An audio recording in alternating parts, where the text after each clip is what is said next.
നമസ്കാരം. ഗാസയിലെ അൽഷിഫ ആശുപത്രിയിൽ കഴിഞ്ഞ രണ്ടാഴ്ചയായി നടത്തി വന്ന സൈനിക നടപടികൾ അവസാനിപ്പിച്ച് ഇസ്രായേൽ സൈന്യം മടങ്ങി. ഈ ആശുപത്രിയിൽ മാത്രം ഏതാണ്ട് 200ഓളം തീവ്രവാദികളെയാണ് ഇസ്രായേൽ സൈന്യം വധിച്ചത്.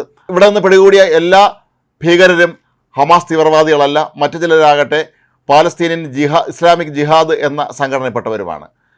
ഇവിടെ നിന്ന് 900ഓളം പേരെയാണ് നേരത്തെ ഇസ്രായേൽ സൈന്യം പിടികൂടിയത്. പക്ഷേ ചോദ്യം ചെയ്തതിൽ നിന്നാണ് ഏതാണ്ട് 500ഓളം പേർക്ക് ഹമാസ് ബന്ധമുണ്ട് എന്ന് സ്ഥിരീകരിക്കപ്പെട്ടത്. കഴിഞ്ഞ 6 മാസത്തിനിടെ, അതായത് നവംബർ 7-ന് ശേഷം ഇസ്രായേൽ സൈന്യം നടത്തിയ സൈനിക നടപടികളിൽ ഏറ്റവും വിജയകരമായത് ഈ ഗാസയിലെ അൽഷിഫ ആശുപത്രിയിലെ നടപടിയായിരുന്നു എന്നാണ് ഇസ്രായേൽ സൈനിക വൃത്തങ്ങൾ ഇപ്പോൾ വ്യക്തമാക്കിയിരിക്കുന്നത്. ഈ ആശുപത്രിയെ ഏറ്റവും വലിയ ഭീകര കേന്ദ്രമാക്കി മാറ്റുകയാണ് ഹമാസ് ചെയ്തത് എന്നാണ് ഇസ്രായേൽ പ്രധാനമന്ത്രി ബെഞ്ചമിൻ നെതന്യാഹു വ്യക്തമാക്കിയിട്ടുള്ളത്. അതേസമയം ഹമാസ് തീവ്രവാദികളാകട്ടെ ഇവിടെ നിരപരാധികളെ ഇസ്രായേൽ സൈന്യം വധിച്ചു എന്ന് ആരോപിച്ചു. എന്ന് മാത്രമല്ല, ഈ ആശുപത്രിയിലെ പ്രധാനപ്പെട്ട മന്ദിരങ്ങളൊക്കെ തന്നെ ഇസ്രായേൽ സൈന്യം തീവച്ച് നശിപ്പിച്ചു എന്നും ആരോപിച്ചിട്ടുണ്ട്. എന്നാൽ ഇസ്രായേൽ ആകട്ടെ ഇക്കാര്യം ഇപ്പോഴും നിഷേധിക്കുകയാണ്. ഇവിടുത്തെ നിരവധി മുറികളിൽ നിന്നും അതുപോലെ ആശുപത്രി സംവിധാനങ്ങൾക്കിടയിൽ നിന്നൊക്കെ തന്നെ വലിയ തോതിലുള്ള ആയുധ ശേഖരമാണ് പിടികൂടിയത്. ഈ വൻ ആയുധ ശേഖരം ഒരു ഇടവേളയ്ക്ക് ശേഷമാണ് ഹമാസ് തീവ്രവാദികൾ അവിടെ വീണ്ടും എത്തിച്ചത് എന്നാണ് അറിയാൻ കഴിയുന്നത്.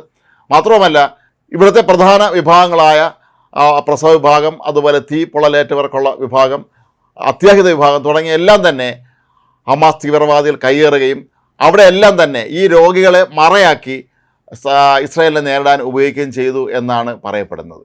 കഴിഞ്ഞ 2 ആഴ്ചയ്ക്ക് മുമ്പ് അപ്രതീക്ഷിതമായി ഇസ്രായേൽ സൈന്യം ഇവിടത്തേക്ക് എത്തുമ്പോൾ ഹമാസ് തീവ്രവാദികൾ ആശുപത്രി കോമ്പൗണ്ടിൽ നിന്ന് തന്നെ ഇവർക്ക് നേരെ വെടിവെപ്പ് ആരംഭിച്ചിരുന്നു.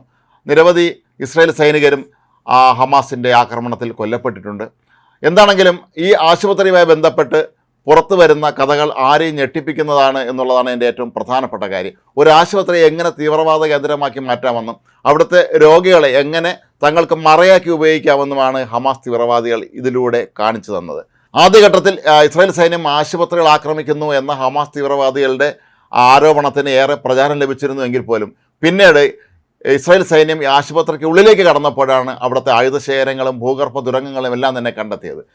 ഗാസ മേഖലയിലെ ഏറ്റവും വലിയ ആശുപത്രിയായ അൽഷിഫയിൽ ശരിക്കും അവിടെ നടന്നത് ചികിത്സയല്ല, തീവ്രവാദ പ്രവർത്തനമാണ്, അതല്ലെങ്കിൽ വധമാണ്. പലരെയും ഇതിനകത്ത് കൊണ്ടുവന്നവർ കൊന്നു എന്നുവരെ ഇസ്രായേൽ സൈന്യം കണ്ടെത്തിയിട്ടുണ്ട്.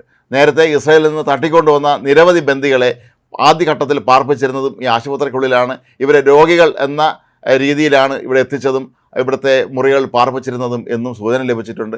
പിന്നീട് ഇസ്രായേൽ സൈന്യം ആക്രമണം ശക്തമാക്കിയ സാഹചര്യത്തിലാണ് ഇവരെ പലരെയും ഇവിടെ നിന്ന് മാറ്റി പാർപ്പിച്ചത് എന്നും കരുതപ്പെടുന്നുണ്ട്.